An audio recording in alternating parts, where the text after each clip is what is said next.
नमस्कार।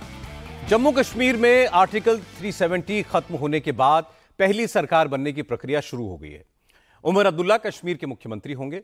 अब से थोड़ी देर पहले उमर अब्दुल्ला ने लेफ्टिनेंट गवर्नर मनोज सिन्हा से मिलकर सरकार बनाने का दावा पेश कर दिया है। उमर अब्दुल्ला ने कहा कि अब लेफ्टिनेंट गवर्नर केंद्र सरकार के साथ बात करके औपचारिकताएं पूरी करेंगे, उसके बाद ही शपथ ग्रहण की तारीख तय होगी। आज कांग्रेस की तरफ से भी समर्थन की चिट्ठी उमर अब्दुल्ला को सौंप दी गई। अब उमर के पास 90 विधायकों वाली विधानसभा में नेशनल कॉन्फ्रेंस के 42, कांग्रेस के 6, आम आदमी पार्टी के 1 और 4 निर्दलीय विधायकों को मिलाकर कुल 53 एमएलएस का सपोर्ट है। आज समर्थन की चिट्ठी सौंपने से पहले कांग्रेस के नेताओं ने कहा कि नेशनल कॉन्फ्रेंस बड़ी पार्टी है, इसलिए उसने अपनी तरफ से मुख्यमंत्री के नाम का फैसला कर लिया। इस पर कांग्रेस को कोई आपत्ति नहीं है। क्योंकि कांग्रेस ने चुनाव नेशनल कॉन्फ्रेंस के साथ अलायंस में लड़ा है, इसलिए कांग्रेस सरकार को सपोर्ट भी करेगी, इसमें भी कोई दो राय नहीं है। लेकिन समर्थन की चिट्ठी सौंपने के बाद कांग्रेस सरकार के प्रोग्राम और एजेंडे पर बात जरूर करेगी। इसके बाद यह सवाल उठा कि क्या कांग्रेस सरकार में हिस्सेदारी मांगेगी? क्या deputy chief minister Jammu region का होगा? इस पर फारूक अब्दुल्ला ने कहा कि अभी तक तो सिर्फ यह तय हुआ है कि मुख्यमंत्री उमर अब्दुल्ला होंगे। किसे मंत्री बनाना है, किस रीजन से कितने लोगों को मंत्रिमंडल में शामिल करना है, यह फैसला उमर अब्दुल्ला सहयोगी दलों से बात करके करेंगे। लेफ्टिनेंट गवर्नर से मिलने के बाद उमर अब्दुल्ला ने कहा कि सरकार के गठन में अभी वक्त लगेगा, लेकिन उन्हें उम्मीद है कि सब कुछ अगर ठीक रहा तो मंगलवार या बुधवार को शपथ ग्रहण समारोह हो सकता है। मैं अभी राजभवन से वापस आया हूं। माननीय लेफ्टिनेंट गवर्नर साहब से मेरी मुलाकात हुई। मुलाकात के दौरान मैंने उन्हें नेशनल कॉन्फ्रेंस, कांग्रेस, सीपीएम, आम आदमी पार्टी और जिन इंडिपेंडेंट्स के तरफ से नेशनल कॉन्फ्रेंस को समर्थन की चिट्ठी मिली है, उन्हें उन चिट्ठियों को मैंने लेफ्टिनेंट गवर्नर साहब के हवाले किए और उनसे गुजारिश की कि जल्द से जल्द वो तारीख मुकर्रर करें ताकि यहाँ ओथ लिया जाए और लोगों की चुनी हुई हुकूमत जो है अपना काम संभाले। किस तारीख को सर ओथ सेरेमनी? अब ये लंबा सिलसिला रहेगा, क्योंकि ऐसा नहीं है कि एक इलेक्टेड गवर्नमेंट को दूसरे इलेक्टेड गवर्नमेंट का जो है में तब्दील होगा। सेंट्रल रूल है, यूनियन टेरिटरी है और गवर्नर साहब को एक अपने कागज तैयार करके पहले राष्ट्रपति भवन भेजने हैं। राष्ट्रपति भवन से वो फिर होम मिनिस्ट्री में जाते हैं। होम मिनिस्ट्री अपना उसमें प्रोसीजर करके वो जो उनको अपनी कागजी कार्रवाई करनी होती है वो सारा करके वापस आ जाता है। तो फिलहाल हमें ये कहा गया है कि इसमें 2-3 दिन तो लग ही जाएंगे। तो अगले हफ्ते ट्यूसडे वेंसडे से पहले मुझे उम्मीद नहीं है। उम्मीद की जा रही है कि अगर ये सारा जल्दी हो जाता है तो वेंसडे को हम ओथ सेरेमनी यहां कर लेंगे। चूंकि 2 दिन से यह चर्चा चल रही थी कि कांग्रेस ने नेशनल कॉन्फ्रेंस को समर्थन वाली चिट्ठी देने में इसीलिए देरी की क्योंकि कांग्रेस 2 मंत्री पद और स्पीकर की पोस्ट की डिमांड कर रही है। हालांकि कांग्रेस के नेताओं ने इस बात को खारिज किया। आज उमर अब्दुल्ला से जब इसको लेकर सवाल पूछा गया तो उन्होंने कहा कि कांग्रेस के साथ उनकी बैठक हुई है, उसमें कई मुद्दों पर बात हुई है, आगे भी होगी, लेकिन किसे मंत्री बनाना है, किसे डिप्टी चीफ मिनिस्टर बनाना है, यह मिल बैठकर तय कर लेंगे। और यह बात पक्की है कि सरकार गठन में किसी रीजन को इग्नोर नहीं किया जाएगा। नहीं, उन्होंने डिस्कशंस तो हमारी रहती हैं, हम मिलके हुकूमत बना रहे हैं। उनका जो है लेटर ऑफ सपोर्ट हमें हासिल हुआ है और उन्होंने आज अपनी बैठक की। उनकी अपनी बैठक में उन्होंने अपने हाईकमांड को इजाज़त दी कि वो सीएलपी का जो है फैसला करें, सीएलपी लीडर का फैसला करें। तो हमने जो अपनी अंदरूनी बातें करनी थी वो हमने की। जम्मू डिवीजन के इग्नोरेंस का एक बड़ा आरोप लगा। कोई इग्नोरेंस नहीं है ना, कोई इग्नोरेंस नहीं ना। आप हम पे छोड़ दीजिए, हमने किसको कहां से लेना है। और फैसला या ऐलान यहाँ आपके एजेंसी के तरफ से नहीं होगा। आप हम पे छोड़िए। मैं बार बार ये कहता आया हूँ कि हम किसी इलाके को इग्नोर नहीं करेंगे और इस हुकूमत में जम्मू इग्नोर नहीं होगा। और इससे ज्यादा आप क्या सुनना चाहते हैं? इससे पहले जम्मू कश्मीर में कांग्रेस के अध्यक्ष तारिक हमीद कर्रा ने कहा कि कांग्रेस के सपोर्ट लेटर देने की बात देने के बाद कोई मांग नहीं की गई है। लेकिन सरकार का गठन कैसे करना है, गवर्नेंस का मॉडल क्या होगा, इसे लेकर बाद में बात होगी जब दोनों पार्टियों के नेता साथ बैठेंगे। तारिक हमीद कर्रा ने यह भी याद दिलाया कि जम्मू कश्मीर में कांग्रेस के पास भले ही नंबर्स कम हैं, विधायकों की संख्या कम है, लेकिन पार्लियामेंट में कांग्रेस के सामने नेशनल कॉन्फ्रेंस की संख्या कुछ नहीं है। हमारी कोई डिमांड ऐसी नहीं है। हम इंडिया अलायंस का स्पिरिट बरकरार रखते हुए, मद्देनजर रखते हुए, एक बड़े कॉज के लिए, for the people of Jammu and Kashmir, उनकी बेहतरी के लिए हम नेशनल कॉन्फ्रेंस को सपोर्ट एक्सटेंड कर रहे हैं। बाकी जो गवर्नेंस मॉडल होगा, किस तरीके से गवर्नेंस का मॉडल होगा, वो उनके साथ फॉर्मल तरीके से जब हमारी बातचीत होगी, जिसका जिक्र उमर साहब ने भी किया था कि हम दोनों पार्टनर्स जो हैं आपस में बैठ के बातचीत करेंगे। ये उसी इन लाइन विद दैट है कि हम जिस वक्त नेशनल कॉन्फ्रेंस के साथ फॉर्मली बैठेंगे तो गवर्नेंस मॉडल क्या होगा वो उस वक्त तय होगा। हमारा मकसद कुछ और है, हमारा मकसद बड़ा है। ये नंबर्स का मामला नहीं है कि नेशनल कॉन्फ्रेंस के पास ज्यादा नंबर्स हैं और हमारे पास कम नंबर्स हैं। पार्लियामेंट में अगर हम देखें तो इंडियन नेशनल कांग्रेस के कितने नंबर्स हैं, उसके मुकाबले में नेशनल कॉन्फ्रेंस के नंबर्स बिल्कुल कम हैं। तो अब अगर हम उसको काउंटर बैलेंस और बैलेंस करने की कोशिश करें तब तो डिफरेंट स्टोरी बनती है। हमारी लड़ाई बीजेपी के साथ बहुत ही वेरिड किस्म की लड़ाई है। इस मुल्क को अगर बचाना है तो इसमें पार्टीज की यूनानिमिटी की बहुत जरूरी है। सिर्फ नंबर्स को लेके जो बात कर रहे हैं, मेरे ख्याल में इससे ये बहुत ऊंची बात है। चूंकि नेशनल कॉन्फ्रेंस पर बार बार सवाल उठाए जा रहे हैं कि चुनाव जीतने के बाद उसका एजेंडा बदल गया है, उमर अब्दुल्ला ने चुनाव से पहले जो वादे किए थे वो उससे पलट गए हैं। इस पर फारूक अब्दुल्ला ने कहा कि यह बात सच है कि आर्टिकल 370 की वापसी फिलहाल मुश्किल है, लेकिन स्टेटहुड के मुद्दे पर वो पीछे नहीं हटेंगे। उमर अब्दुल्ला जल्द ही प्रधानमंत्री नरेंद्र मोदी से मिलेंगे और स्टेटहुड को लेकर जम्मू कश्मीर के लोगों की मांग उनके सामने रखेंगे। 370 को वापस लाना बहुत लंबी चीज है, मगर स्टेटहुड का वादा तो खुद गवर्नमेंट ऑफ इंडिया ने किया है, प्रधानमंत्री ने किया है, सुप्रीम कोर्ट में किया है। हम उम्मीद करेंगे वो जल्दी जल्द इसको दे सकें और हम हुकूमत चला सकें। उसके बगैर हुकूमत चलेगी नहीं जब तक दिल्ली भी हमारे साथ ताउन नहीं करेगी। मुझे उम्मीद है उमर जाएंगे शपथ लेने के बाद और इनसे मिलेंगे और कोशिश करेंगे बहुत जल्दी आ जाए कि आगे चल सकें। अगर वो भी तो चाहते हैं कि कश्मीर तरक्की करे, और टेररिज्म तो आज भी है जिसके बारे में कहते हैं कि 370 जिम्मेवार है, फिर आज तो 370 है नहीं। टेररिज्म कहाँ से आया और खासकर जम्मू में क्यों आया, इसका कोई वजह होगी, हम नहीं जिम्मेवार हैं इसके। फारूक अब्दुल्ला ने जो बात कही, कांग्रेस के लीडर गुलाम अहमद मीर ने भी उसे आगे बढ़ाया। गुलाम अहमद मीर ने कहा कि आर्टिकल 370 को लेकर कांग्रेस को कोई कुछ भी कहे, कुछ भी इल्जाम लगाए, लेकिन वो फिलहाल इसे लेकर केंद्र सरकार के पास नहीं जाएंगे क्योंकि इसका कोई फायदा नहीं है। लेकिन स्टेटहुड के इशू जरूरी हैं और उसे लेकर नेशनल कॉन्फ्रेंस को कोशिश जरूर करनी चाहिए। हम पर तो इल्जाम भी आया कई साइडों से कि कांग्रेस ने 370 पर कुछ अपना मौक़िफ़ क्लियर नहीं किया, तो हम इस वक्त मोदी को मांगने जाएंगे नहीं, क्योंकि इस वक्त कहना 370 हम लाएंगे, हम उस मेजॉरिटी में नहीं है। आज फारूक साहब या उमर साहब ने वही बात कही कि हम जानते हैं कि अभी हमको नहीं मिलेगा, अभी कोई आगे देने वाला नहीं है।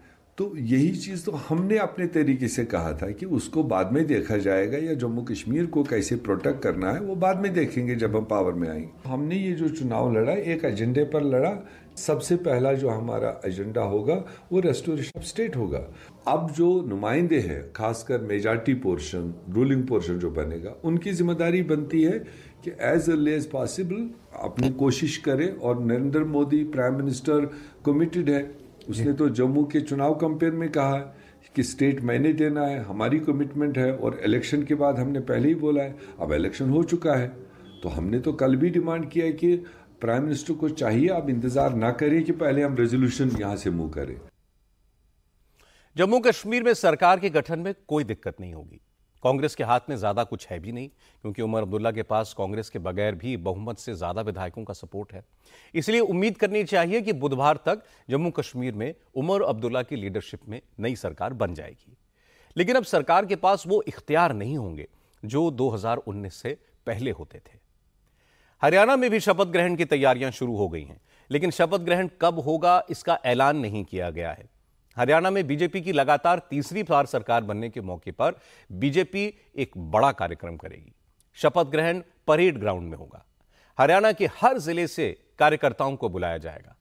आज परेड ग्राउंड में पंचकुला के तमाम बड़े अफसर मौके पर मुआयना करने के लिए पहुंचे। बीजेपी के कई लीडर्स भी वहां मौजूद थे। कुर्सियां और शामियाना पहुंचने लगा है। सुरक्षा के इंतजाम किए जा रहे हैं।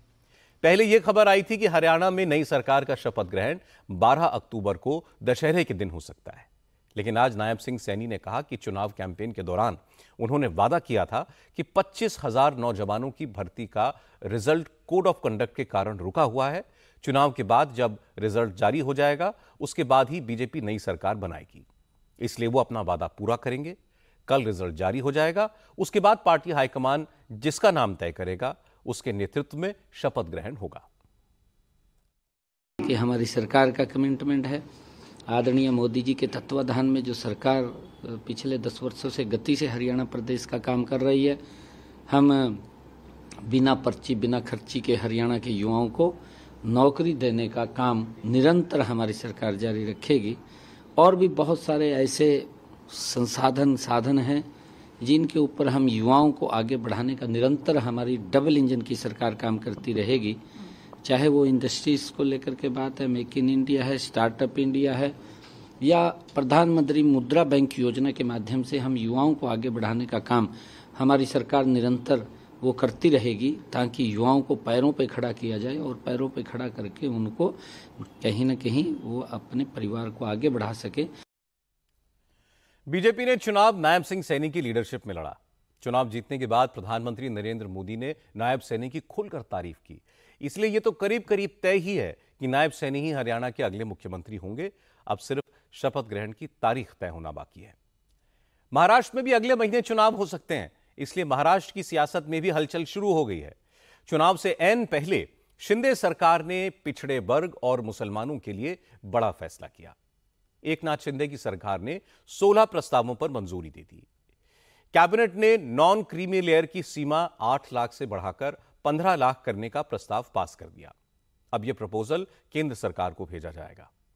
पिछड़ी जातियों के लिए 2 दिन के अंदर महाराष्ट्र सरकार का यह दूसरा बड़ा फैसला है। बुधवार को ही पिछड़ा वर्ग आयोग ने 7 जातियों और 12 उपजातियों को ओबीसी कैटेगरी में शामिल करने की सिफारिश की थी। ये जातियां महाराष्ट्र की 20 से 25 सीटों पर प्रभाव रखती हैं, इसलिए अब विपक्ष इस पर सवाल खड़े कर रहा है। आदित्य ठाकरे ने कहा कि महायुति अपने काम के आधार पर जनता के बीच नहीं जा सकती, इसलिए अब जाति और मजहब की सियासत शुरू हुई है। आदित्य ठाकरे ने कहा कि सरकार इस तरह के कई फैसले करेगी, लेकिन उन्हें आखिरी वक्त तक जनता से छुपाकर रखा जाएगा। ठाकरे ने कहा कि अगर शिंदे सरकार को जातियों की इतनी ही चिंता थी तो 2 साल में ये फैसले क्यों नहीं किए। ये सब जनता को गुमराह करने के लिए है, वोट हासिल करने के लिए है। जो इलीगल सीएम एकनाथ शिंदे है, उनका यही काम है कि हर जाति में कुछ न कुछ वाद विवाद हो, हर धर्म में वाद विवाद हो, दंगे हो, ये उनका काम है और ये काम उनको भाजपा ने दिया है। अगर कल की बात करें, कल के कैबिनेट की बात करें, तो पहली बार ऐसे हुआ है कि कैबिनेट में लगभग 120 विषयों पे बातचीत हुई होगी, उसमें से लगभग 80 निर्णय हुए और काफी सारे निर्णय अभी भी जनता से छुपाए गए हैं। इस कैबिनेट में ना कोई पारदर्शिता थी। क्या इन सारे विषयों की कल जरूरत थी? क्या ये विषय पिछले 2 साल में भूल गए थे? काफी सारे ऐसे विषय भी आए हैं जो अर्जेंट बिजनेस करके आए हैं, लेकिन ये अर्जेंट बिल्कुल नहीं थे और ये सिर्फ लोगों को, जनता को फंसाने के लिए, लुभाने के लिए और उनके चुनाव में कुछ न कुछ मदद होने के लिए हुई है। लेकिन जनता देख रही है, महाराष्ट्र देख रही है कि जो ये पूरी की पूरी कैबिनेट है, शिंदे कैबिनेट है, मिंदे कैबिनेट है, वो ना जनता के भले की सोच रही है, ना महाराष्ट्र के भले की सोचती है। सोचते तो सिर्फ अदानी के बारे में सोचती है। उद्धव ठाकरे की ही पार्टी के सांसद अरविंद सावंत ने कहा कि अगर महायुति की सरकार ओबीसी वर्ग में दूसरी जातियों को शामिल कर सकती है तो फिर मराठा समुदाय को ओबीसी समुदाय में शामिल करने में क्या दिक्कत है। अरविंद सावंत ने कहा कि यह सब चुनावी दिखावा है। जनता जानती है कि राज्य सरकार के हाथ में कुछ है ही नहीं। ये सारा मामला केंद्र के पाले में है, इसलिए इससे महाराष्ट्र में किसी का फायदा नहीं होने वाला। पिछले एक महीने के अंदर कितने निर्णय सरकार ने लिए, रोजाना महामंडल, कल फिर ओबीसी जातियों की 15 जातियों को ओबीसी में डाल दिया। भैया कौन मना करता? लेकिन फिर जो मराठा उधर आंदोलन कर रहा है, धनगर को धनगढ़ लिखने की हिम्मत सरकार में कोई तो करता है। धनगर मांग रही है, फिर भी महाराष्ट्र के किसी अधिकारी ने मंत्री है, बोलने की बात कथनी और करनी में इनके तो फर्क होता ही है। फिर धनगढ़ करके जीआर निकाला था, फिर वो जरांगे साहब ने पूछा अभी क्यों नहीं किया, 15 जाति का किया तो इसको क्यों नहीं किया? तो करते रहेंगे और करेंगे। मैं बता रहा हूँ, चुनाव में देखना कितने इंडिपेंडेंट खड़े रहते, फिर पता चलेगा क्या कर रहे हैं। उद्धव की पार्टी के आरोपों का जवाब दिया बीजेपी नेता राव साहब दानवे ने। उन्होंने कहा कि ओबीसी आरक्षण का फैसला चुनाव को देखते हुए नहीं लिया गया है। चुनाव करीब है, इसलिए क्या लोगों की भलाई के फैसले टाल दिए जाएं? राव साहब दानवे ने कहा कि जिस समाज को कानून के दायरे में रहकर फायदा दिया जा सकता है उसे दिया जा रहा है, इसमें कुछ गलत नहीं है। विपक्ष को आरोप लगाने दीजिए। भारतीय जनता पार्टी कोई चुनाव सामने रख के कोई निर्णय नहीं ले रही है। जिस समाज का डेलीकेशन या जिस समाज का कानून से हो सकता है उसका हो रहा है। मुझे ऐसा लगता है कि इसमें कोई ज्यादा चर्चा करने की जरूरत नहीं।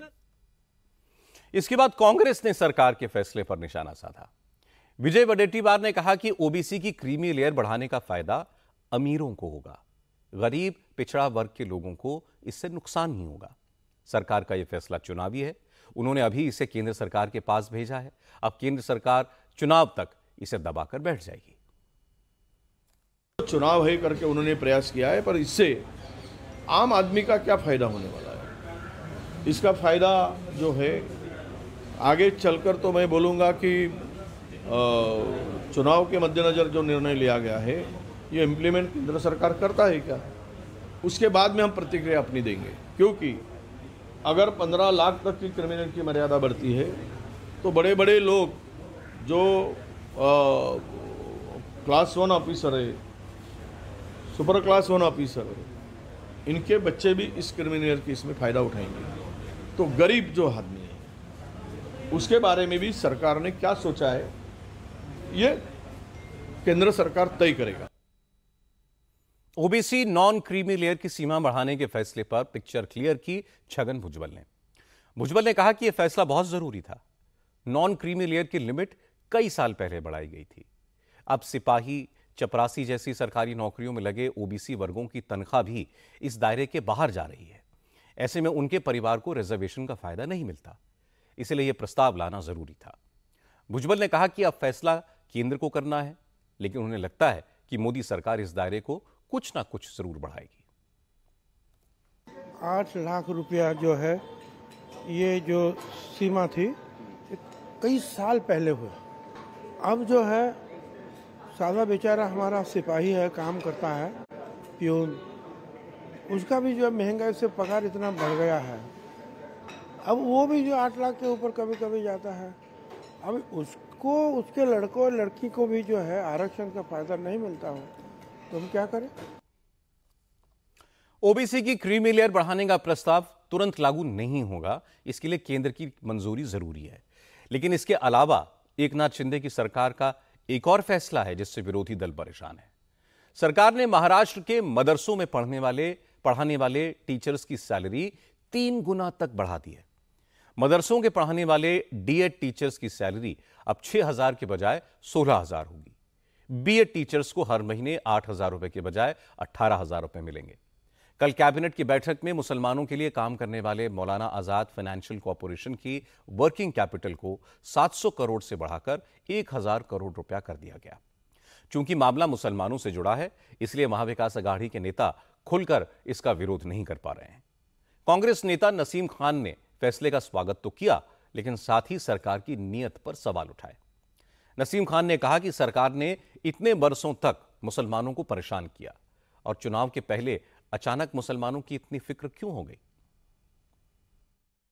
आज चुनाव के सामने 1 महीने में चुनाव होने जा रहा है और शिंदे जी की सरकार को अब मुसलमानों की याद आई है। मदरसों में पढ़ाने वाले टीचर्स, बीएड, डीएड्स, इन टीचरों की 3 गुना सैलरी बढ़ाने का उन्होंने घोषणा किया है। और मौलाना आज़ाद फाइनेंशियल कॉरपोरेशन की भी 700 से 1000 करोड़ करने का उन्होंने निर्णय लिया है। हम इस निर्णय का स्वागत करते हैं। भले चुनाव के बहाने उन्होंने लिया है, लेकिन इससे महाराष्ट्र की माइनॉरिटी का, महाराष्ट्र के मुसलमानों का के वेलफेयर के लिए मदद मिलेगी। लेकिन मेरा शिंदे जी की सरकार से एक सवाल है कि आप मुसलमानों के हितैषी अचानक चुनाव के सर पर आने पर ही क्यों आप दिखते हैं? और चुनाव और वोट की राजनीति करने वाली भारतीय जनता पार्टी, उसको अब तुष्टीकरण की बात नहीं आती है। मैं फैसले पर सवाल नहीं उठा रहा हूं, सवाल समय का उठा रहा हूं। सवाल जिस तरह से मुसलमानों के और भी इशू हैं, जिस तरह से अपमानित किया जा रहा है महाराष्ट्र में, मुसलमानों के घरों को तोड़फोड़ की गई, तो महाराष्ट्र की सरकार ने ऐसे जो मुलजिम हैं, जो दोषी हैं, उन पर कार्रवाई क्यों नहीं करती है?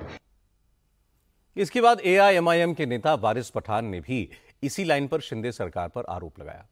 वारिस पठान ने कहा कि असेंबली में उन्होंने इस मुद्दे को कई बार उठाया, लेकिन सरकार ने कोई कदम नहीं लिए। अब इलेक्शन आया तो सरकार ने मदरसों के टीचर्स की सैलरी बढ़ा दी। वारिस पठान ने कहा कि बीजेपी के नेता मुसलमानों को मारने की बात करते हैं, नफरती बयान देते हैं, लेकिन सरकार फिर भी उन्हें प्रोटेक्ट करती है। दूसरी तरफ मुसलमानों की भलाई के फैसले लेने का दावा करती है। यह डबल स्टैंडर्ड है। बीजेपी का असली चेहरा हिंदू मुसलमान करके चुनाव जीतने का है। ये अपीजमेंट पॉलिटिक्स नहीं है। हम तो जब एमएलए थे, जब हम असेंबली में जाते थे, वहां पर भी हमने हर मर्तबा इस विषय को उठाया कि मदरसों के अंदर जो लोग पढ़ाते हैं, मौलाना मौलवी, उनके पगार को बढ़ाइए, माइनॉरिटी के बजट को इंक्रीज करिए, बढ़ाइए। आप मदरसे को मॉडर्नाइजेशन की जरूरत है, आप मॉडर्न कीजिए, उसके लिए फंड्स बढ़ाइए। मगर सरकार के कान में तो जू नहीं लग रही थी। अब इनको पता है कि महाराष्ट्र में चुनाव होने वाले 1 महीने के अंदर, तो अभी आ गए इस तरह की बात लेकर। बढ़ाइए, उससे बात नहीं, हमको ये नहीं है तरस। मगर बात ये है कि सरकार का 2 मुहैया जो चेहरा है वो पब्लिक के सामने आ रहा है। अब देखिए, एक तरफ तो आप इस तरह से पगार बढ़ाने की बात कर रहे हैं, और दूसरी तरफ अपने लोगों को भेजकर मुसलमानों के खिलाफ हर दिन अनाप शनाप बकवासबाजी करा रहे हैं। राणे जैसा लड़का इतना सा चिंटू छोटा चड्डी आता है और तमाम लोगों के बीच में खड़े होकर बोलता है कि मुसलमानों को मस्जिद में घुसकर चुन चुन के मारेंगे। सरकार खामोश रहती है। आपने जानबूझकर उनको छोड़ा है, क्योंकि आपको समझ में आ गया कि महाराष्ट्र के अंदर महाविकास, जो ये महायुति सरकार है, इसको अपनी कुर्सी पूरी तरह से अपनी खिसकती हुई नजर आ गई, जमीन सरकती हुई नजर आ गई। अब ये आ गए हैं पोलराइजेशन पे। अब यही आएगा, गाय दंगा, गंगा, मंदिर, मस्जिद, पाकिस्तान, मंगलसूत्र, घुसपैठिए। अब ये तमाम चीजें ये लेकर आएंगी, क्योंकि डेवलपमेंट और विकास के नाम पे तो सरकार टोटल फेल हो चुकी है। शिवसेना उद्धव गुट के नेता सचिन अहीर ने कहा कि उनकी पार्टी फैसले का स्वागत करती है, लेकिन अगर मदरसे के मौलवियों की तनख्वाह बढ़ाई जा रही है तो पुजारियों के लिए भी सरकार को कोई योजना लानी चाहिए थी। सिखों के लिए कोई फैसला क्यों नहीं लिया? अहीर ने कहा कि अल्पसंख्यक समाज सरकार की नीयत को जानता है। इस तरह के फैसलों से चुनाव पर कोई फर्क नहीं पड़ेगा। स्वागत करते हुए हमारा ये कहना है कि यही अगर निर्णय हमने लिया था तो हमको जातिवाद कहते थे। हमारा ये कहना है कि यही निर्णय लेते वक्त उन्होंने पंडितों का निर्णय क्यों नहीं लिया? सिंध कम्युनिटी जो है उसके ऊपर जो गुरुद्वारा में जो इतनी सेवा वही करती है, उसके लिए क्यों नहीं लिया? हम स्वागत करते हैं, लेकिन स्वागत करने के बाद इनके पीछे एक जो बदबू जो आ रही है, या जो इस तरह का जो चुनावी पहला ये लोग डालने की कोशिश करें, मुझे लगता है अल्पसंख्यक समाज इतना जागरूक है, वो ऐसे चीजों को आकर्षित नहीं होगा। जब हर तरफ से हमले हुए, अपीजमेंट के आरोप लगे, तो जवाब देने के लिए आगे आए महाराष्ट्र बीजेपी अध्यक्ष चंद्रशेखर बावनकुले। उन्होंने कहा यह अपीजमेंट नहीं है। महाराष्ट्र सरकार ने यह फैसला बच्चों को अच्छी एजुकेशन मिले, उनका भविष्य सुरक्षित हो, यह देखते हुए लिया है। बावनकुले ने कहा कि जो भी संस्था शिक्षा देती है, चाहे वो मदरसा हो, तब भी सरकार उसे मजबूत करेगी। एजुकेशन के लिए किया ना भैया, एजुकेशन के लिए जहां भी कोई संस्था काम करती है, चाहे मदरसा हो, चाहे कोई भी संस्था हो, ये देश के बच्चों को जो एजुकेशन देते हैं, जो भी संस्था होगी, उसके एजुकेशन के पीछे सरकार खड़ी है। जब हमारी सरकार ये कहती है कि एजुकेशन हमारी फर्स्ट प्रायोरिटी है, विदाउट एजुकेशन हमारा देश सामने नहीं जाएगा, विदाउट एजुकेशन विश्व का सबसे अच्छा भारत नहीं बन सकता। विकसित भारत का संकल्प मोदी जी ने किया, एजुकेशन के आधार पे किया, तो एजुकेशन देने वाली कोई भी समाज की हो, कोई भी धर्म की संस्था हो, उसको मजबूत करना चाहिए। ये हमारा ये पहले से भूमिका रही है। बीजेपी के नेता कुछ भी कहें, लेकिन ये तो सच है कि ओबीसी वर्ग में नई जातियों को जोड़ने का फैसला हो, क्रीमी लेयर का दायरा बढ़ाने का डिसीजन हो, या फिर मदरसों के टीचरों की सैलरी में इजाफे का मामला, ये सारे फैसले चुनावी फायदे के लिए ही हैं। अगर महाविकास आघाड़ी की सरकार होती तो वो भी ऐसे फैसले करती जिससे उन्हें चुनाव में फायदा हो। सब करते हैं, लेकिन मानता कोई नहीं है। आज लखनऊ में जबरदस्त सियासी हंगामा हुआ। असल में समाजवादी पार्टी के अध्यक्ष अखिलेश यादव लखनऊ में जयप्रकाश नारायण इंटरनेशनल सेंटर जाकर जेपी को श्रद्धांजलि देना चाहते थे, लेकिन प्रशासन ने जेपी इंटरनेशनल सेंटर में कंस्ट्रक्शन का काम होने का हवाला देते हुए इसकी वहां परमिशन देने से इनकार कर दिया। इससे अखिलेश यादव भड़क गए। प्रशासन की चिट्ठी मिलने के बाद अखिलेश यादव आधी रात को ही जेपी सेंटर पहुंच गए। उस वक्त एलडीए की तरफ से जेपी इंटरनेशनल सेंटर को चारों तरफ से टिन शेड लगाकर सील किया जा रहा था। यह देखकर अखिलेश नाराज हो गए। ये क्या लिख रहे हैं? ये देखिए निर्माणाधीन लिख रहे हैं। निर्माणाधीन, अरे बेचारा गरीब आदमी है। जा भाई जा भाई, तो पीछे और हम भी लिख सकते हैं पेंट से। ब्रश को पेंट से तू लिख दे भाई। समाजवादी पार्टी जिंदाबाद।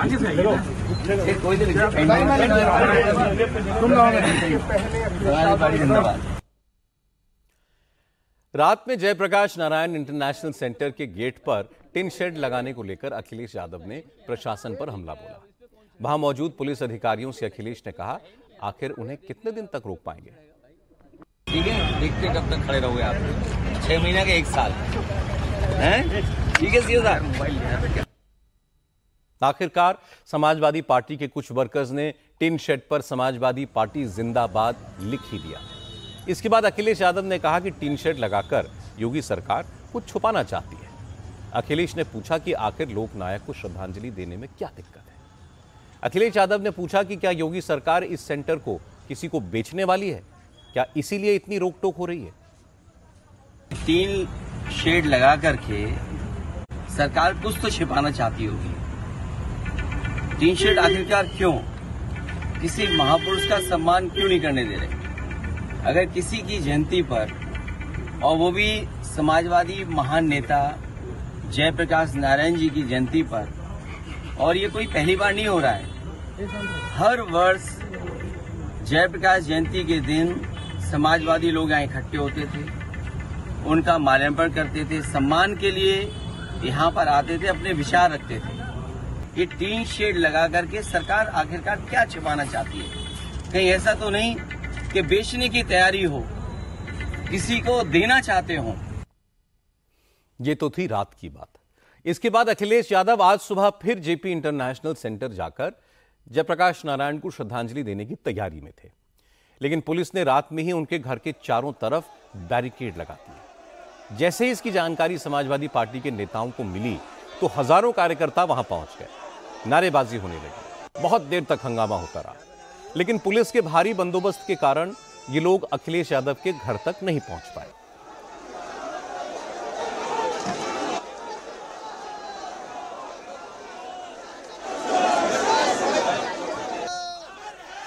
असल में अखिलेश यादव लखनऊ के जिस जयप्रकाश नारायण इंटरनेशनल सेंटर पर जाकर जेपी को श्रद्धांजलि देना चाहते थे, वो फिलहाल अधूरा है। इसलिए लखनऊ डेवलपमेंट अथॉरिटी ने उन्हें वहां जाने की परमिशन नहीं दी थी। एलडीए ने अखिलेश यादव के प्रोग्राम को लेकर एक लेटर जारी किया था। इस लेटर में लखनऊ विकास प्राधिकरण ने लिखा कि जेपी एनआईसी अभी अधूरा पड़ा हुआ है, वहां सामान बिखरा हुआ है, बारिश की वजह से वहां कीड़े मकोड़े हो सकते हैं, सांप बिच्छू हो सकते हैं। एलडीए ने अखिलेश यादव से अपील की कि वो इंटरनेशनल सेंटर पर जाकर जेपी की प्रतिमा पर माल्यार्पण ना करें, वहां ना जाएं, क्योंकि उन्हीं की सिक्योरिटी को खतरा हो सकता है। लेकिन अखिलेश यादव ने कहा कि सरकार जेपी इंटरनेशनल सेंटर को किसी को बेचना चाहती है, इसलिए उन्हें पिछले साल भी यहां पर नहीं जाने दिया गया था। इस साल भी वो जेपी की मूर्ति पर माला नहीं चढ़ा पा रहे हैं। जेपीएनआईसी वर्ल्ड क्लास एक जगह बनी है, और मुझे याद है जिस समय नेताजी ने शिलान्यास किया था उस समय देश के सोशलिस्ट नेताजी के साथ जॉर्ज फर्नांडिस से लेकर के बहुत बड़े पैमाने पे नेता रहे थे उस समय। और इस समय यही कोशिश थी कि देश का सबसे अच्छा एक सेंटर बने जहां पर समाजवादी लोग इकट्ठे हो सकें।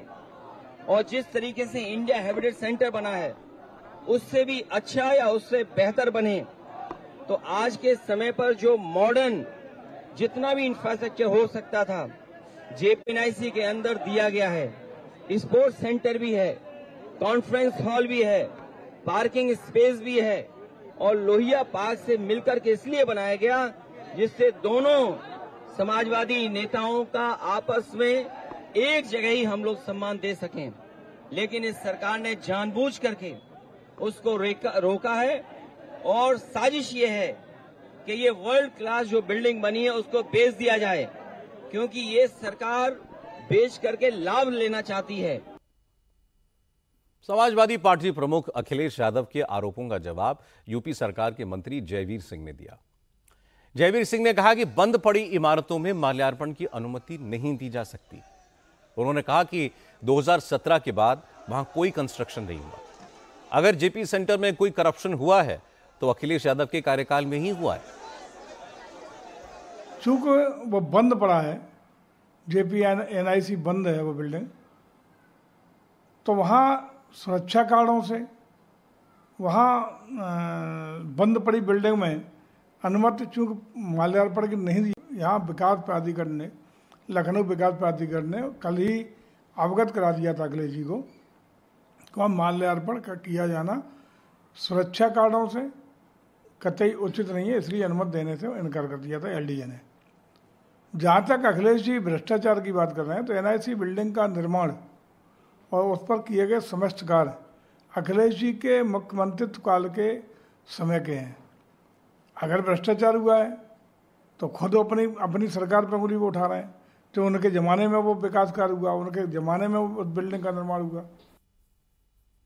कांग्रेस ने भी अखिलेश यादव के सुर में सुर मिलाया। यूपी कांग्रेस अध्यक्ष अजय राय ने कहा, योगी सरकार जयप्रकाश नारायण इंटरनेशनल सेंटर को बेचने की तैयारी में है, इसीलिए अखिलेश को वहां जाने से रोका जा रहा है। वरना अगर कोई महापुरुषों को श्रद्धांजलि देना चाहता है तो सरकार को तो खुद इसकी व्यवस्था करनी चाहिए। ये सरकार पूरी तरीके से तानाशाह है, तानाशाहों की तरह ये बर्ताव कर रही है और जो लोगों के मूवमेंट पर रोक हो रहा है, मूर्ति पर माला चढ़ाने से, अरे अगर वहां पर वो बाकायदे आपको ले जाकर माला चढ़वाना चाहिए था। ये सरकार की मंशा अच्छी नहीं है। आप पहले भी देखे हैं, पिछले साल भी इसी तरीके की चीजें की गई थी और गेट बंद करके रोका गया था। मुझे लगता है कि ये जैसे इन्होंने बनारस में सर्व सेवा संघ को ध्वस्त किया और एक अच्छी खासी जगह को बर्बाद किया बनारस में, इसी प्रकार ये आज जयप्रकाश नारायण जी की आज जयंती है। मुझे लगता है कि शायद उस स्थान को भी पूरी तरीके से ये ध्वस्त करने के लिए और किसी न किसी बड़े व्यापारी को बेचने की तैयारी में होंगे, इस नाते ये सारी चीजें कर रहे हैं। लेकिन बीजेपी ने अखिलेश यादव को एलडीए की अपील मान लेने की सलाह दी। यूपी बीजेपी अध्यक्ष भूपेंद्र चौधरी ने कहा कि अगर एलडीए ने जेपी इंटरनेशनल सेंटर जाने से मना किया है तो अखिलेश यादव जिद क्यों कर रहे हैं। भूपेंद्र चौधरी ने कहा कि वैसे भी अब समाजवादी पार्टी जेपी के दिखाए रास्तों पर चलती है। अब तो समाजवादी पार्टी नियम कानून तोड़ने वाली पार्टी है, एक पारिवारिक डेवलपमेंट पार्टी है।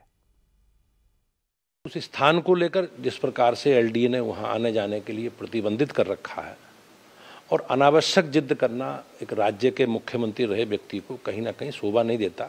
समाजवादी पार्टी नियमों को तोड़ना और कानून को अपने हाथ में लेना एक समाजवादी पार्टी की संस्कृति का हिस्सा रहा। सुरक्षा कारणों से लखनऊ विकास प्राधिकरण ने उस स्थान को जिस प्रकार से लोगों के आने जाने पर रोक लगाई है और अखिलेश जी स्वयं राज्य के मुख्यमंत्री रहे, उन्हें सब नियम कानून की जानकारी है और उन्हें इस प्रकार से वहां जाने की जिद करना कहीं ना कहीं मीडिया में सुर्खी बने रहने के लिए समाजवादी पार्टी और समाजवादी पार्टी के नेता ये इस प्रयास में लगे हैं। उनके विचारों से समाजवादी पार्टी अब प्रेरणा नहीं लेती, वो कहीं ना कहीं उनसे भटक गई है और आज समाजवादी पार्टी का चरित्र अपराधियों को, बलात्कारियों को और समाज में माफियाओं को संरक्षण देना एक समाजवादी पार्टी का एजेंडा बन गया है। हालांकि जब समाजवादी पार्टी के वर्कर्स लगातार हंगामा करते रहे और बैरिकेड तोड़कर आगे बढ़ने की कोशिश करने लगे तो पुलिस के बड़े अधिकारी अखिलेश यादव से मिलने के लिए पहुंचे। लखनऊ के पुलिस कमिश्नर अमरिंदर सेंगर, लखनऊ के joint commissioner law and order और दूसरे बड़े ऑफिसर्स अखिलेश के घर जाकर उनसे मिले, उनसे law and order situation control करने में मदद मांगी। इसके बाद अखिलेश यादव अपने घर के अंदर से लोकनायक जयप्रकाश नारायण का एक बस्ट, एक मूर्ति लेकर बाहर आए। बाहर आकर वो अपने पार्टी वर्कर्स से मिले। पार्टी कार्यकर्ताओं के बीच जाकर उन्होंने जेपी की प्रतिमा पर माला चढ़ाई, श्रद्धांजलि दी। इसके बाद अखिलेश यादव ने अपने वर्कर्स का जोश बढ़ाने वाली एक तकरीर की। कहा कि अगर आज त्योहार ना होता, रामनवमी ना होती, तो उनके वर्कर्स पुलिस की बैरिकेडिंग से रुकने वाले नहीं थे। वो जेपी सेंटर जरूर जाते, कोई ताकत उन्हें नहीं रोक सकती थी। बीजेपी पर जेपी इंटरनेशनल सेंटर बेचने की साजिश का इल्जाम लगाते हुए अखिलेश यादव ने कहा कि आज मुख्यमंत्री योगी आदित्यनाथ खुद तो नवमी मना रहे हैं और पुलिस वालों को समाजवादी पार्टी को त्योहार मनाने से रोक रहे हैं। नवरात्र की रामनवमी है, त्योहार के दिन भी सोचिए कैसा अधर्म का काम कर रहे हैं। भारतीय जनता पार्टी दावा करती है कि वो सभी त्योहारों को मनाती है। बताओ, हम समाजवादियों को त्योहार भी नहीं मनाने दे रही है, हम लोगों को भी नहीं मनाने दे रही, अपने प्रेस के साथियों को भी नहीं मनाने दे रही है, पुलिस कर्मियों को भी नहीं मनाने दे रहे हैं। और सोचिए क्या साजिश है, खुद त्योहार मना रहे हैं और हम लोगों को त्योहार नहीं मनाने दे रहे हैं। ये अगर त्योहार नहीं होता, आज ये त्योहार नहीं होता, तो ये बल्लियां और ये बैरिकेडिंग और टीन के शेड समाजवादियों को नहीं रोक सकते थे। जयंती हर साल मनाते हैं और इसी तरह मनाते रहेंगे। आज पुलिस ने रोका है, ये पुलिस कब तक खड़ी रहेगी? जैसे ही पुलिस हटेगी, हम लोग फिर जयंती को मनाएंगे, वहीं पर मनाएंगे। आज अखिलेश यादव ने जेपी की जयंती के बहाने नीतीश कुमार पर भी निशाना साधा। अखिलेश यादव ने कहा कि नीतीश तो जेपी के आंदोलन से ही निकले हैं, आज बीजेपी के साथ हैं। अब वो देख लें कि बीजेपी तो लोकनायक को श्रद्धांजलि देने से भी रोक रही है। अखिलेश ने नीतीश कुमार से अपील की कि लोकनायक के इस अपमान के खिलाफ वो बीजेपी का साथ छोड़ दें, अलायंस तोड़ दें। और मैं इस मौके पे कहूंगा कि बहुत सारे लोग, समाजवादी लोग सरकार में हैं, जो सरकार को चलवा रहे हैं। बिहार के मुख्यमंत्री जी भी हैं समय समय पर, जननायक जयप्रकाश जी, उनके बारे में और उन्हीं के आंदोलन से वो निकले हैं। ये मौका मिला है उन्हें भी कि ऐसी सरकार जो समाजवादियों को जयप्रकाश जयंती के दिन याद नहीं करने दे रही है, उस सरकार से समर्थन वापस ले लें। लोकनायक की जयंती पर आज नीतीश कुमार ने भी उन्हें श्रद्धांजलि दी। इस प्रोग्राम में बीजेपी के नेता भी शामिल हुए थे। नीतीश कुमार जेपी और उनकी वाइफ के नाम पर बने म्यूजियम को भी देखने के लिए गए, लेकिन अखिलेश के बयान पर नीतीश कुमार ने कुछ नहीं कहा। अखिलेश को जवाब दिया जेडीयू के प्रवक्ता राजीव रंजन ने। राजीव रंजन ने कहा कि लोकनायक की बातें करने वाले अखिलेश यादव अब उनके उसूलों पर चलते कहां हैं। राजीव रंजन ने कहा कि जेपी जिस संपूर्ण क्रांति की बात करते थे, उसमें परिवारवाद का विरोध भी शामिल था। ऐसे में कट्टर परिवारवादी अखिलेश यादव किस मुंह से जेपी के मूल्यों की बात कर रहे हैं? क्या आप प्रोहिबिटरी ऑर्डर्स को नहीं समझते हैं? आप अगर उस स्थल पर जहां आप जाना चाहते हैं, वहां निषेधाज्ञा अगर इस वजह से है कि वहां निर्माण कार्य हो रहे हो, आप मध्य रात्रि में जाते हैं, आप अगले दिन की प्रतीक्षा नहीं कर पाते हैं, तो मुझे लगता है ये लोकनायक की दुहाई देकर नीतीश कुमार जी को गठबंधन तोड़ने की बात कहना, सलाह देना, ये सिवाय मानसिक दिवालियापन के कुछ नहीं है। आज ये कहने की स्थिति में है अखिलेश जी कि जिन जीवन मूल्यों के लिए जेपी ने जीवन पर्यंत संघर्ष किया, उनमें से कुछ भी उन्होंने या उनकी पार्टी ने अपनाया। एक पार्टी विशेष, एक पार्टी पर एक परिवार विशेष का आधिपत्य है, चाहे वो सांगठनिक पद हो, लोकसभा राज्यसभा के टिकटों का वितरण हो, विधानसभा विधान परिषद स्थानीय निकायों के चुनाव हो, सब जगह अखिलेश जी और उनके परिजनों का नियंत्रण है, और आंतरिक लोकतंत्र का तो नामो निशान समाजवादी पार्टी में नहीं है। और दूसरी तरफ कोरस में कांग्रेस के नेताओं के भी बयान आने लगे। अखिलेश यादव हर साल 11 अक्टूबर के दिन जयप्रकाश नारायण की जयंती पर जेपी इंटरनेशनल सेंटर जाने की कोशिश करते हैं। पिछली बार वो दीवार फांद कर गए थे, इस बार सरकार ने वो रास्ता भी बंद कर दिया। इसलिए अखिलेश यादव और उनकी पार्टी के सपोर्टर्स ने खूब हंगामा किया और समाजवादी पार्टी को इसका फायदा यह हुआ कि देश भर में दिन भर लखनऊ में हुए इस सियासी ड्रामे की चर्चा होती रही। आज नवरात्र के आखिरी दिन देश भर के मंदिरों में देवी मां की पूजा हो रही है। दुर्गा पंडालों में खासी रौनक है, लेकिन हैदराबाद से एक हैरान करने वाला मामला आया है। हैदराबाद के नामपल्ली इलाके में दुर्गा पूजा पंडाल में तोड़फोड़ की गई। मां दुर्गा की मूर्ति को तोड़ा गया। मूर्ति के पास रखे पूजा के सामान को तितर बितर कर दिया गया। सब कुछ पूरी प्लानिंग के साथ हुआ है। बिजली की सप्लाई काटकर सीसीटीवी कैमरे को तोड़कर यह सब कुछ किया गया ताकि इस तरह की घिनौनी हरकत करने वालों की पहचान ना हो सके। सबसे हैरानी की बात यह है कि मां दुर्गा का यह पंडाल हैदराबाद के एग्जीबिशन ग्राउंड में बनाया गया है, जो एक हाई सिक्योरिटी एरिया है। आसपास पुलिस की तैनाती रहती है और कल रात यहां डांडिया का प्रोग्राम भी हुआ था। देर रात तक सैकड़ों लोग पंडाल में थे। लोगों ने बताया कि रात में 3:30 बजे के बाद यहां पर तोड़फोड़ हुई, लेकिन यह हरकत किसने की है यह अभी साफ नहीं है। सुबह जब लोग पंडाल में आए तो देखा कि मां दुर्गा की मूर्ति टूटी हुई है। आसपास पूजा का सामान बिखरा हुआ है। महाअष्टमी के लिए जो प्रसाद बनाया जाना था उसमें गंदगी और कचरा डाल दिया गया। इस घटना को लेकर हिंदू संगठनों में जबरदस्त नाराजगी है। मां दुर्गा की मूर्ति के अपमान के खिलाफ बजरंग दल, विश्व हिंदू परिषद और कई दूसरे हिंदू संगठनों से जुड़े तमाम लोग सड़कों पर उतरे और अपराधियों को पकड़ने की मांग की। बीजेपी युवा मोर्चा के एक कार्यकर्ता ने कहा कि कुछ दिन पहले भी ऐसी ही एक घटना हुई थी, लेकिन पुलिस ने आरोपियों पर सख्त कार्रवाई करने के बजाय उन्हें मानसिक रोगी बताकर छोड़ दिया था। इसलिए अपराधियों का हौसला बढ़ गया है और वो जानबूझकर हिंदुओं की आस्था पर चोट कर रहे हैं।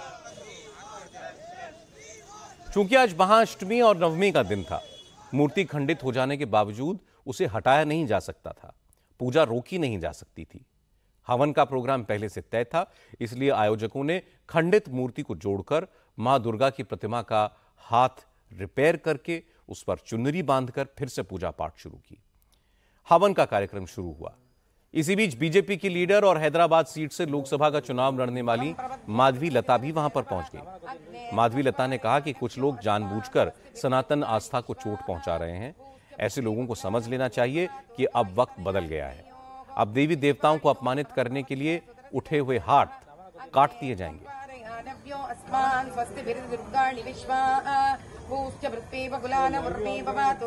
कौन से राक्षस का मन हुआ है कि कल और आज के बीच का 3 से लेकर 5 बजे के अंदर बड़ी शांत जगह यहाँ पर आकर माता रानी का हाथ तोड़कर उनके ऊपर का जेवर निकालने की कोशिश कर सभी तहस महस कर चुके हैं।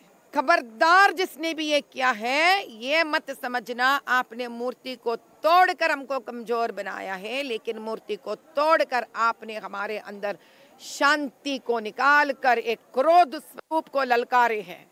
उस जमाना गया है जब आप जो भी समझते हैं कि हमारे भगवान के प्रति दूषण करना या मूर्तियों के ऊपर हाथ लगाने पर हम आगे नहीं बढ़ेंगे, लेकिन अब के बार वो हाथ कटेंगे जो हाथ आगे बढ़े हैं। हमने जब पुलिस से बात किया है, उन्होंने 24 घंटे का समय यानी 24 आवर्स का समय मांगे हैं हमसे। उन्होंने कहा है कि एक इतना हमारे समय दे दीजिए, जिसने भी किया हम उनको बाहर लाएंगे। अगर 24 घंटे के अंदर यानी यही समय पर कल तक अगर नहीं हुआ तो दशमी का पूजा खत्म कर मैं स्वयं जाकर पुलिस स्टेशन के सामने धरने पर बैठूंगी। जय बोलो माता रानी की। नवरात्र के दौरान देवी की मूर्ति को खंडित करना बेहद दुखद है। इस तरह की हरकत करने वाले अपराधियों को पकड़कर सख्त से सख्त सजा दी जानी चाहिए। अब चूंकि हैदराबाद असदुद्दीन ओवैसी का गढ़ है, ये उनका इलाका है, इसलिए इस काम में ओवैसी को भी इस घटना की निंदा करनी चाहिए। अपराधियों को पकड़ने के लिए पुलिस पर दबाव डालना चाहिए। ओवैसी का जिक्र इस बार आपकी अदालत में भी हुआ। रजत जी ने इस बार के मेहमान गिरिराज सिंह से पूछा कि वो मुसलमानों को डराते क्यों हैं। योगी आदित्यनाथ कावड़ियों पर फूल बरसाते हैं और मुसलमानों के घरों पर बुलडोजर चलाते हैं। गिरिराज सिंह ने कहा कि कावड़ियों पर फूल भारत में नहीं बरसेंगे तो क्या पाकिस्तान में बरसेंगे। बुलडोजर पर गिरिराज सिंह ने कहा, जो जैसा करेगा वैसा भरेगा। गिरिराज सिंह ने कहा कि ओवैसी जैसे नेता वंदे मातरम कहने से बचते हैं, भारत माता की जय नहीं कहते। आपकी अदालत में गिरिराज सिंह के जवाब की एक झलक देखिए। मैं पूछता हूं, एक देश के नेता हैं जिनका नाम ओवैसी है, संसद के अंदर राष्ट्रगान और राष्ट्रगीत के समय कभी नहीं रहते। जो आदमी वंदे मातरम का सम्मान ना करे, क्या देश उसका सम्मान करेगा क्या? मैं तो आपकी अदालत में पूछ रहा हूं कि वंदे मातरम यानी भारत माता को हम प्रणाम कर रहे हैं। ये मैं कोई, अरे हम तो शमशान घाट पर, हमारे जिस घाट पे मेरे दादाजी जले, पिताजी जले, हम भी वहीं जलेंगे। हम कहाँ लेके जाते हैं? वो लोग तो लेके जाते हैं। 3 हाथ 3.5 हाथ तो गाड़ने के लिए उनको जगह चाहिए, हमको तो नहीं चाहिए। ओवैसी साहब कहते हैं कि मैंने छोटे को रोक के रखा है। उनके छोटे भाई इतने खूंखार हैं, उन्होंने कहा अगर मैं किसी दिन कमान छोटे के हाथ में दे दी तो सबको ठीक कर देगा। गलतफहमी में ना रहें। देश में जब जब औरंगजेब कोई बनने का कोशिश किया है, महाराणा प्रताप भी जन्म लिया है। गिरिराज सिंह इस बार आपकी अदालत में खुलकर बोले। उन्होंने कहा कि वो मंत्री रहें ये उनके लिए इंपॉर्टेंट नहीं है, राजनीति बड़ी चीज नहीं है, उनके लिए पहले सनातन है। गिरिराज सिंह ने सनातन पर हमला करने वालों को चेतावनी दी कि अब हिंदू समाज चुप नहीं बैठेगा। ये धमाकेदार शो आप देख सकते हैं शनिवार रात 10 बजे। पिछले 10 साल में मॉब लिंचिंग की घटनाएं बढ़ी हैं, जिनमें मुसलमानों को मारा गया है। हमारे प्रधानमंत्री ने तो कभी मॉब लिंचिंग का समर्थन नहीं किया। ये भी सच है कि बेवजह कांवड़ियों को मारा जाता। कांवड़ियों पर फूल अगर योगी जी बरसा रहे हैं तो क्या कांवड़ियों पर हिंदुस्तान में नहीं फूल बरसाया जाएगा तो क्या काबा में बरसाया जाएगा? आप सनातनियों पर फूल बरसाएं, किसी को आपत्ति नहीं है, लेकिन मुसलमानों के घर पे बुलडोजर चलाएं तो परेशानी होगी ना। जो जैसा करेगा वैसा पाएगा। आप डरा रहे हैं लोगों को। योगी जी इंसाफ कर रहे हैं, सर तन से जुदा के नारे दे दिए और देश में एक माहौल क्रिएट कर दिए। अब वो नहीं चलेगा, नहीं चलेगा। केंद्रीय मंत्री गिरिराज सिंह आपकी अदालत में शनिवार रात 10 बजे। नवरात्र के आखिरी दिन बुरी खबर बांग्लादेश से भी आई। दुर्गा पूजा पंडालों में घुसकर बांग्लादेश के कट्टरपंथियों ने हिंदुओं से इस्लाम कबूल करने के लिए कहा। बांग्लादेश के दूसरे सबसे बड़े शहर चट्टग्राम में एक पूजा पंडाल में भजन करवाकर इस्लाम का प्रचार करने वाले गीत गाए गए और हिंदुओं से इस्लाम कबूल करने के लिए कहा गया। ये घटना चट्टग्राम शहर के रहमतगंज इलाके में हुई। चट्टग्राम के मशहूर जेएम सेन हॉल में बने पूजा पंडाल में 6 इस्लामिक कट्टरपंथियों का एक ग्रुप घुसा और भजन बंद करवाकर इस्लामिक गीत शुरू कर दिया और हिंदुओं से इस्लाम कबूल करने को कहा। इस घटना के विरोध में बांग्लादेश में कई शहरों में हिंदुओं ने विरोध प्रदर्शन किए।